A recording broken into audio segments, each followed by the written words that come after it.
Here's a copy of the front piece with all, and a copy of the back page with all the references where you can find it. Oh, that is excellent. So maybe you can take that with you. Yes. Yeah, because the inside is what was copyrighted. Dr. Robinson. Yeah. Why do you think the research was done?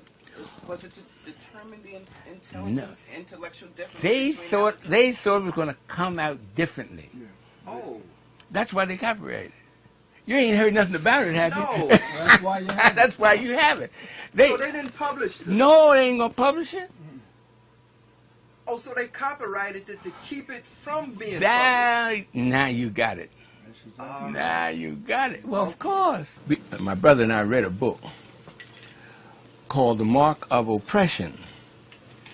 And these two publishers, Cardiner and Oversea, said that they could not understand how is it that a group of people, African Americans, have been bludgeoned over their heads mentally and spiritually for hundreds of years and are still surviving.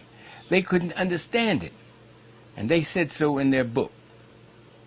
The answer came out in 1996, why it is that not only have African Americans survived the worst mental and spiritual bludgeoning of any people in recorded history, but they are becoming champions of everything in which there is a level playing field.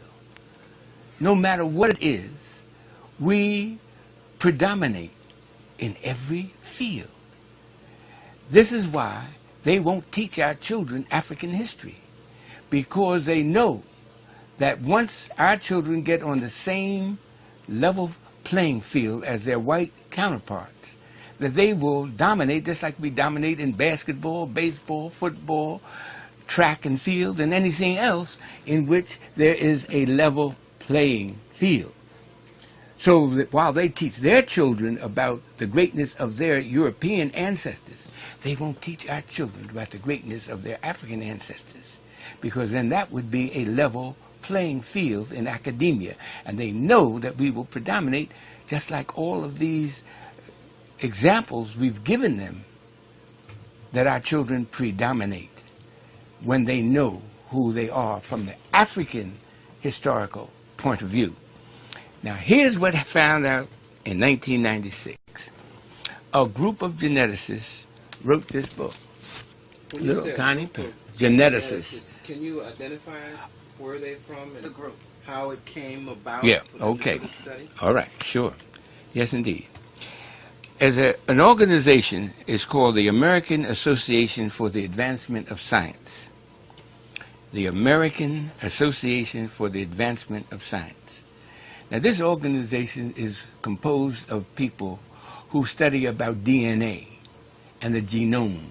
And you've been reading about the DNA and the genomes. Well, this group of scientists came upon an idea by accident at first, that different groups of people had different numbers of DNA series. Explain that.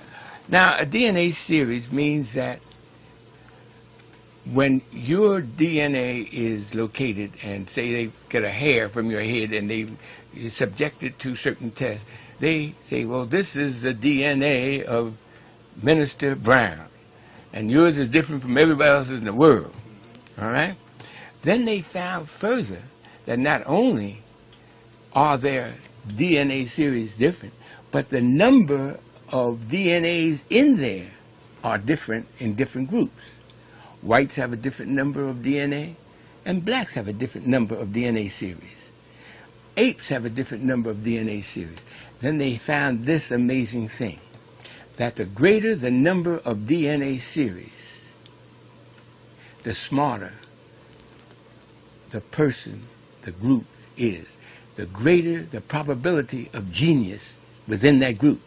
So they tested the orangutans, these 15 geneticists from around the world. Now, these geneticists came from 9 different universities. And we have here on the cover of the pamphlet they put out the names of these geneticists. And you can see them right there, right beneath the title of this pamphlet. Now this pamphlet, most people have no idea what it means. But breaking it down, and after you study it and have it explained to you by a geneticist, a trained geneticist, you will find that they're talking about DNA series. Now here are the names of these 15 geneticists from around the world: University of Japan, University of China. Yale University is the headquarters of this organization called the American Association for the Advancement of Science. And you see it down there. Now this was copyrighted in 1996.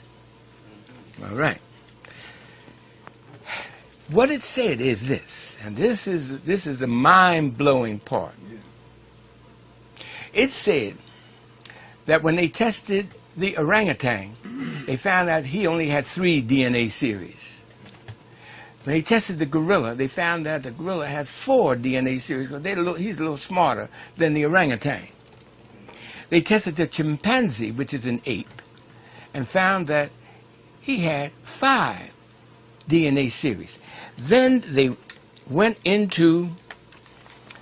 all into the different races of the world. They went into Europe and tested the DNA series of the English, the French, the German, the Spanish, the Russians, and found they had 6 DNA series. Then they put all of this, what they found from around the world, on a map. And this map really is called the intelligence map of the world, because they tested 116 different human groups and found their DNA series numbers. All of them, all over the world, have 6. And they put the numbers in form of a little flag that you can see on this map. These little flags have a color. And they show, oh, this is upside down. I'm sorry. Yeah. And they showed that the English have only 6, and all into Europe, only 6. Went over into Japan and China, and they only have 6. Over into America, which is predominantly European, and they only have 6. Then they came to Africa, and they came to the part of Africa. Now, all the rest of them, they put in little flag colors. Those flag colors are orange, red, if you notice. But when they came to Africa, found out that the African people have 9 DNA series, from here just below the Songhai Empire down to the foot of Africa.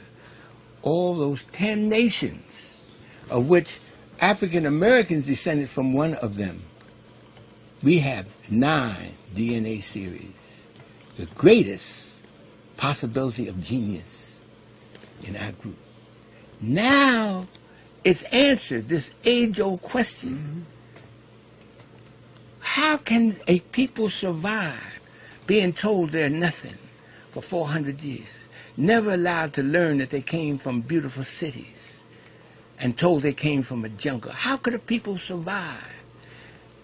How can a people become champions in everything they touch? Because they have 9 DNA series, while the rest of the world has only 6.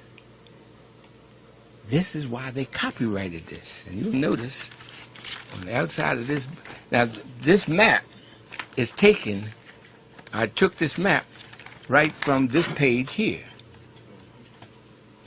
And I blew it up so that the world could see it.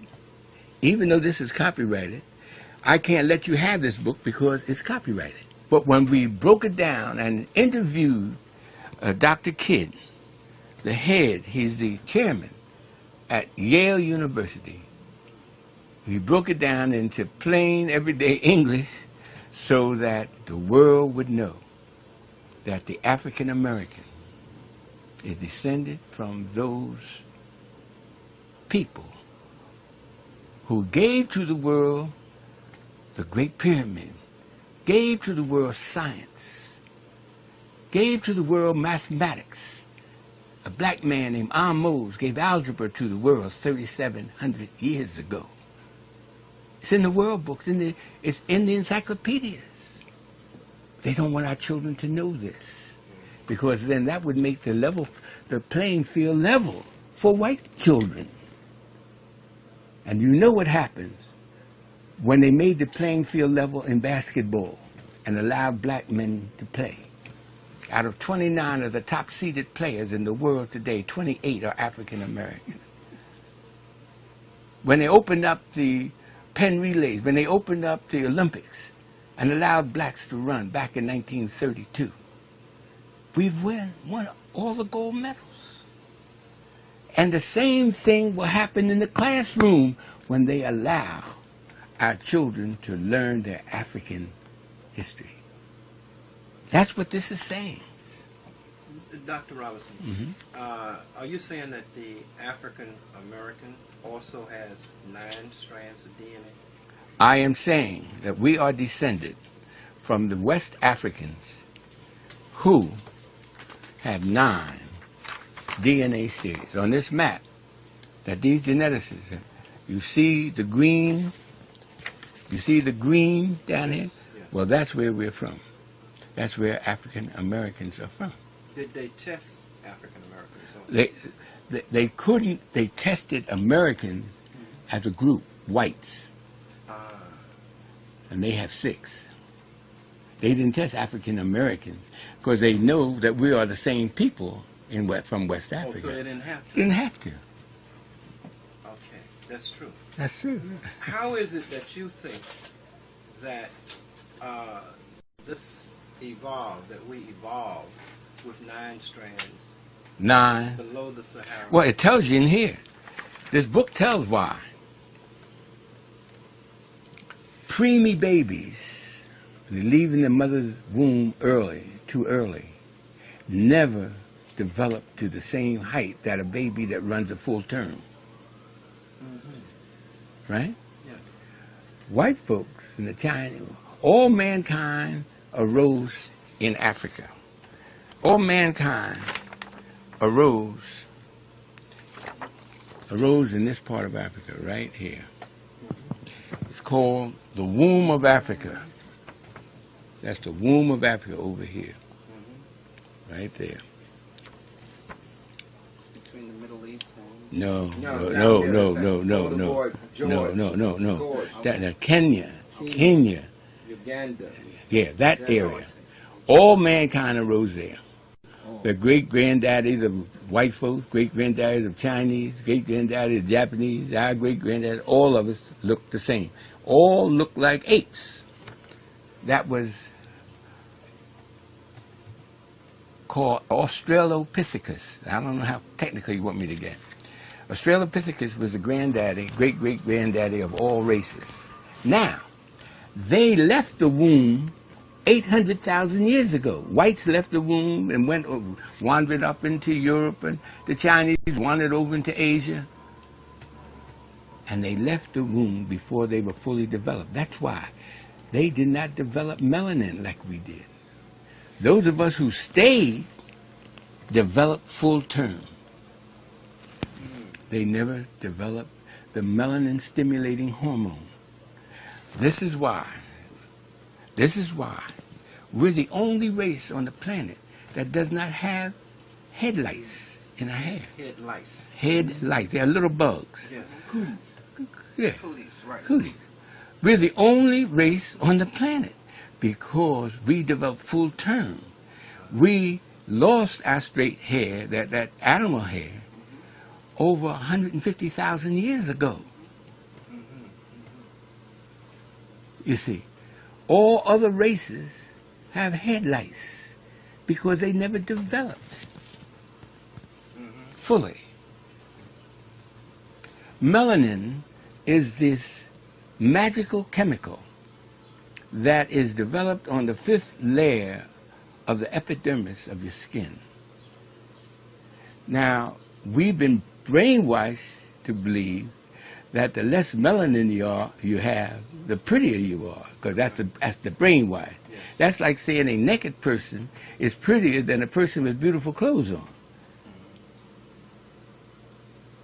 If you get what I'm trying to say, the scenario, yeah. Melanin heals. When you cut yourself, the melanin rushes to the surface of the skin and forms a scab. What color is that scab? I don't care what color. Brown, dark brown. That's the melanin coming up to heal you. This is why we do not get skin cancer, because of the melanin prevents it. The only place where we can get skin cancer, we learned it in the inquiry today, is on the palm of the hand and the fingers. And I can't believe we'd be putting our hand up to the sun to get skin cancer.